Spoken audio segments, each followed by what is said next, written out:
Yaoshanggi lại được thả đôi nhé. Được. Xin làm tại Thangja Ahanbagi hầu bốn mươi tuần ba. Được được cái cắt nắp xem bao lâu rồi. Chỉ ta mà nó xem bia mình nhé. Tôi xí cái cắt đôi nhé. Lại đâu lại mình cái cắt nắp. Nó sai bút đi là cái gì cái cặp, tôi cắt bắt đầu. Được cái bít thì lùi bớt có. Chỉ ta mà nó xin na. Lại đâu cái cắt nắp bagi. Để khi nào sẽ hấp dẫn lại.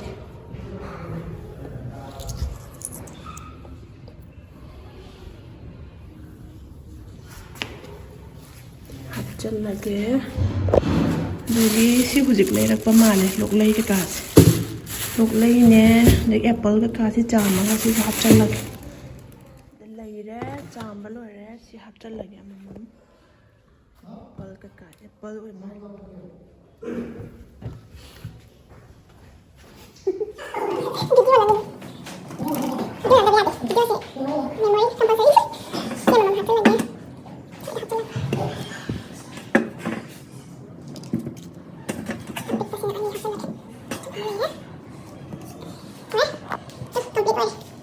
Sumay na cut lagi. There.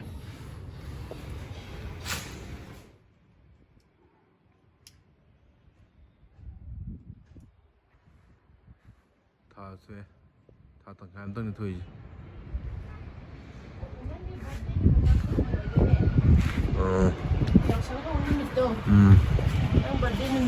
Yaoshang ấy nó hụt à?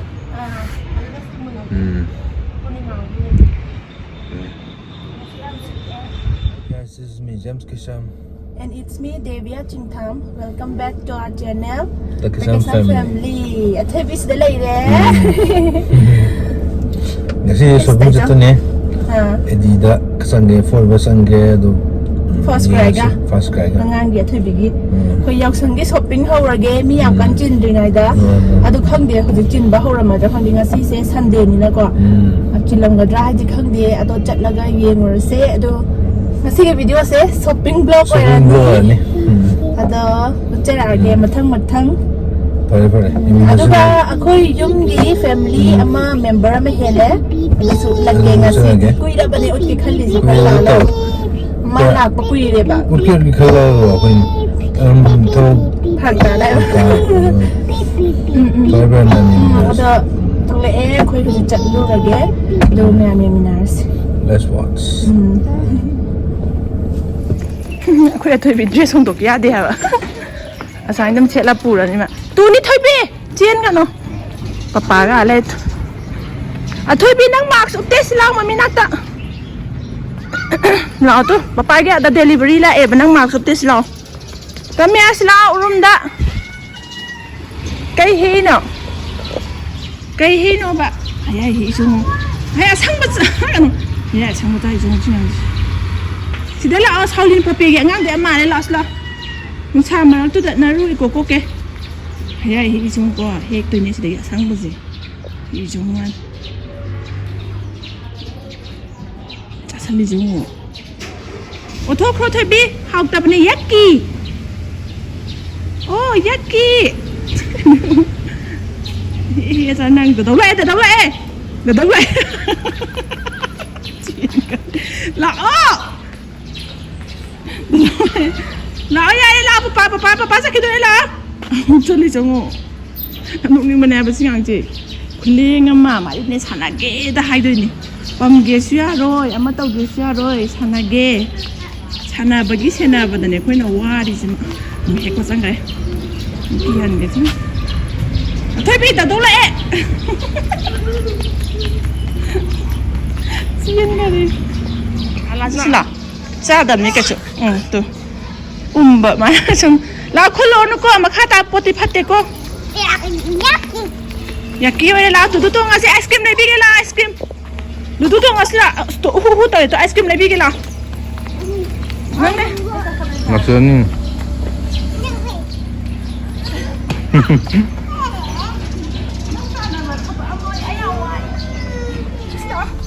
Why khơi why không Pom. Ba mata na ba dai. Nang sit to pom. Nang sit to pom ro ai pa ma ke so. Ice cream ni bi do ni ice cream. Ice cream.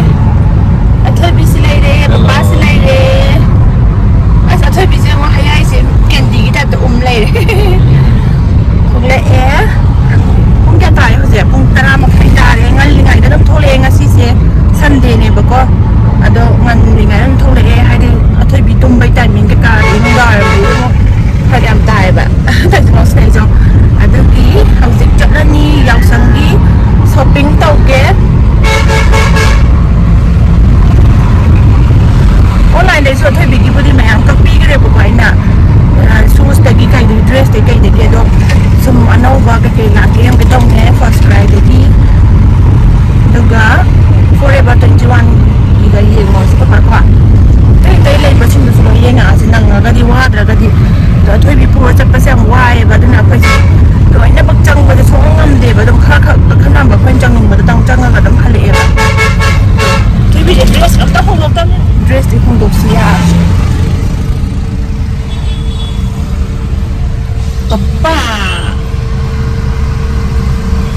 Katpa thôi bị man này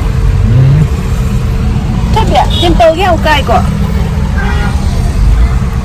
ô mày tên là sao Donald had a farm okay thôi bị gì hồi gì cam ram rồi em ha em ạ đó mà con không có sợ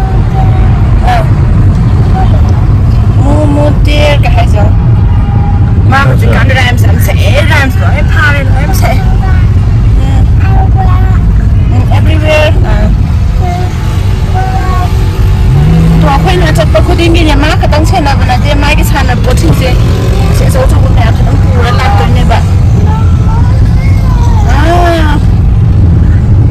tôi yang hóa ra này mà cái gì mình sẽ mà đi bộ làm cù gần lề vậy sàn là bố hay ai uống mình sẽ sang vào đấy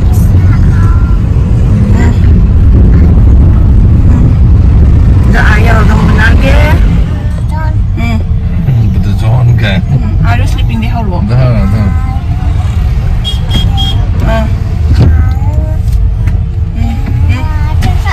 mi kau kuno sudah kan pakai kayak itu morning bells are ding ding dong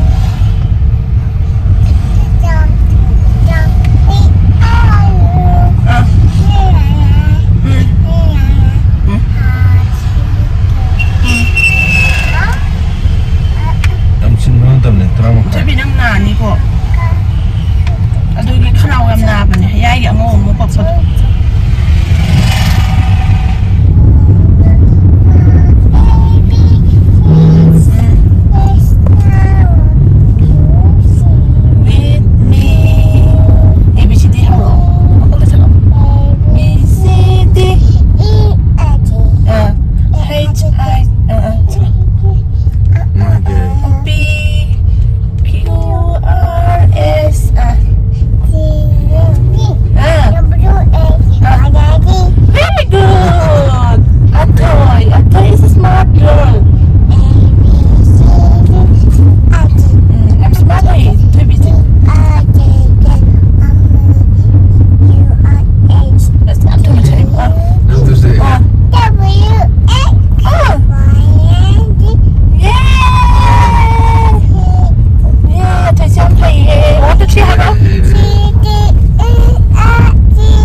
Johnny Lag tribo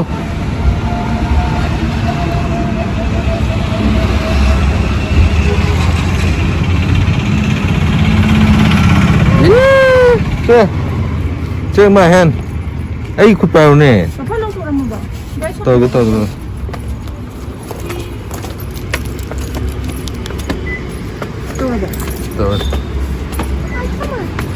asam nanti asam tak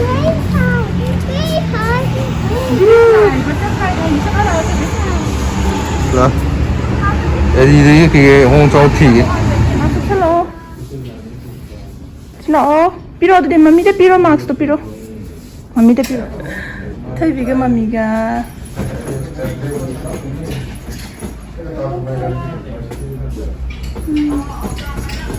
Tuong gano. Ang pam bro. Thai bi. Sus pam bro.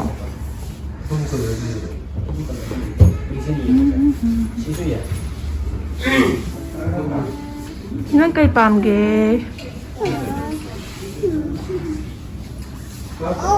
Thai bi gi sus yeng bi ge puthura ni.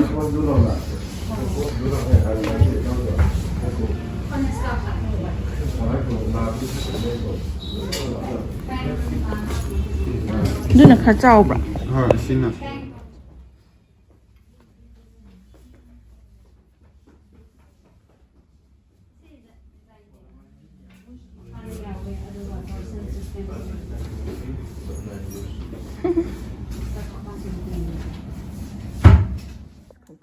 Không có gì khăn lì mai ăn con. Papa sẽ lấy bill tàu đi. Thôi bi nó. Rất xe. Thôi bi. Ada Ahanbagi ni thôi bi. Đó, mami nak tu lah.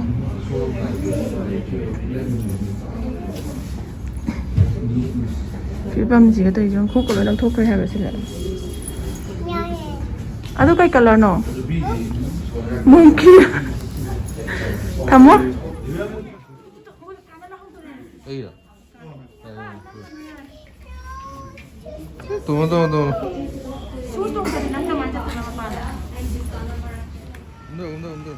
Bisa sih. Yang mana suka bisa? Burger yang biru. Ayo lah. Ayo mai.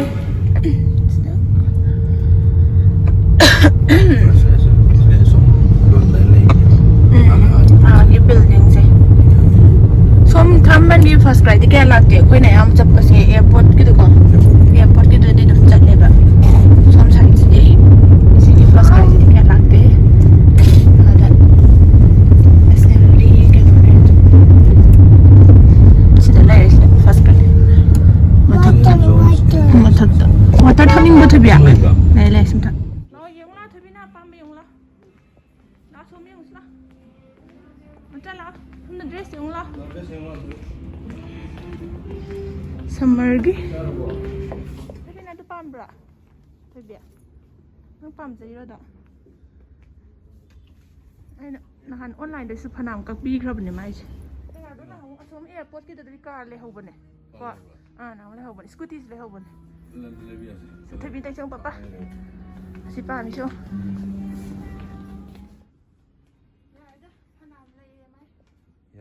Sudah.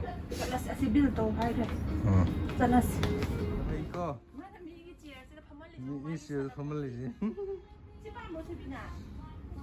Pa me na thau ba hai ga. Thau ni. Si na pa gi. Kayak mana itu? Si thang ni. Nah hai gue. Kalau nulis lo. Terus. Shopping tàu bận lồi đấy, ai chứ khổ mà nè, thôi bị gì khổ lên mà. Nồi đấy, khá lấy đấy, nhầm lấy đấy, thế nên là nhầm khăn băng ngâm đấy, chứ ngầm sẽ bị nằm gì, nhầm ngoài. Rất là sẽ thay đổi nhiều của nó thôi em. Xin chào cái năm gì đó, thêm năm gì đó. Hapsi. Client is katong sali thôi na. Mami na sabi ba? Missy bra. Mami si I love you, hello. Ado hello, I love you, mommy.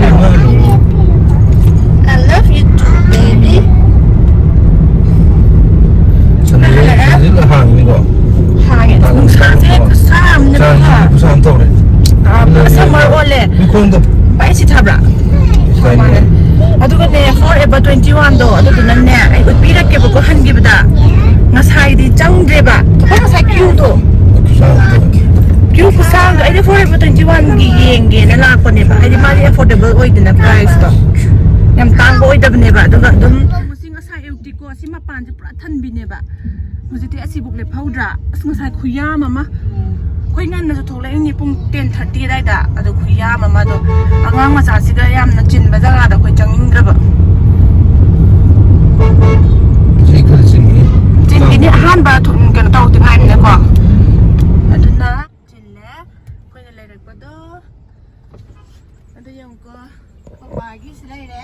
ꯑꯗꯒꯤ ꯁꯤꯅ ꯃꯪꯅꯤꯒꯤ ꯑꯊꯣꯏꯒꯤ ꯁꯤꯗ ꯂꯩꯔꯦ first ꯀ꯭ꯔꯥꯏꯗꯒꯤ ꯂꯩꯕꯤꯔꯛꯑꯦ ꯍꯧꯖꯤꯛ traffic jam ꯑꯣꯏꯔꯤ ꯃꯈꯥꯏ ꯇꯥꯗꯣꯔꯦ ꯌꯦꯡꯉꯣꯇꯣ ꯀꯌꯥꯝ ꯀꯨꯏꯔꯦ ꯑꯩꯈꯣꯏꯅ ꯊꯣꯛꯂꯛꯏꯁꯦ ꯅꯨꯡꯁꯥꯒ ꯆꯞ ꯌꯨꯡꯉꯕꯅꯦ ꯅꯨꯡꯁꯥ ꯌꯥꯝ ꯁꯥꯏꯗꯣ ꯑꯥꯗ ꯁꯟꯁꯦ ꯄꯨꯔꯥ ꯑꯦꯛ ꯊꯥꯛꯄ ꯃꯇꯝꯗ ꯄꯣꯊꯥꯔꯨꯔꯅꯤ ꯌꯨꯝ ꯍꯜꯂꯒ Ready, shut, do.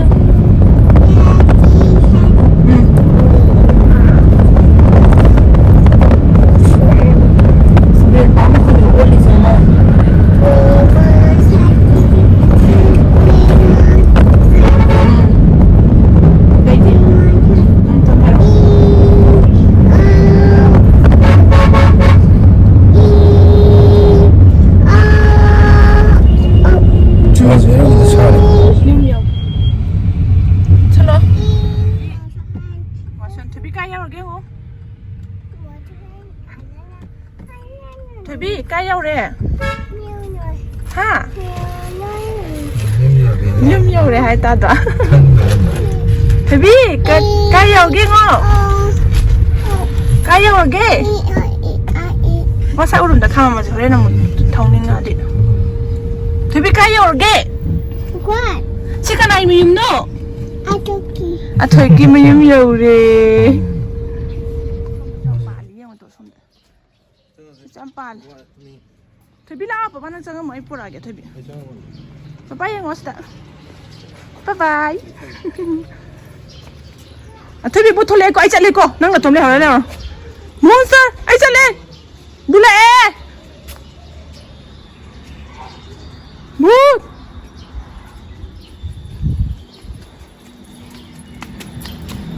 Nang kai tau rin ha. Nhung jangan selau thieng ni pun baru Helle lau. Tapi opal sana aku ye anau mimi Helle itu family member ni Helle cile pasien ke koi sen piya magin malu mari mal su opal len tu tapi meng thal ni nak tu opal thal nada opal thal Opal, atau dia sudah lahir. Mami kok. Kang dilai je kalau ni. Opal tu penguin dia yang halu tu na. Tu kamu ni apa? Opal penguin. Penguin kan? Lagi. Kualnya. Kau prio. Opal nang sibra tu biar. Nang sibra, nang hayai kan thadala berapa? Apa mana sob bisa? Kalau prio. Senam je. Masas tu biar masas tu. Masas tu. Nalo saya nalo. Masak tu ini makada. Mana lah kap sama dengan mai mami yang. Mainan nang, tu kau kan pai sama. Tu biar yang ke? Opal lima mai. Tu biar. Minta tu ni yang ke? Opal tu celai tu. Kanci dia kasih. Kakak lah sih macam tu kanci. Opal kanci biar ni lah. Tu biar sila. Opal kasih. Nah opal jangan sila. No. Tu biar. Jadi mak. Kau dah pura sila. Kau kada pura sila. Atau kada? Atau gira. Si kita je kayak maming kau gak. What? Maming ni color hai mati kau maming. Opo. Kari? Oppo. Ada hang hayo. Opal hayo. Opal hayo. Opal nan biu. Si cepur ni ya, nalo haba. Makuk kan ambil, makuk kan ambil. Nang kiti pamba, dok pamba. Dok pamba, kiti pamba. Kiti pamba, dok pamba haba.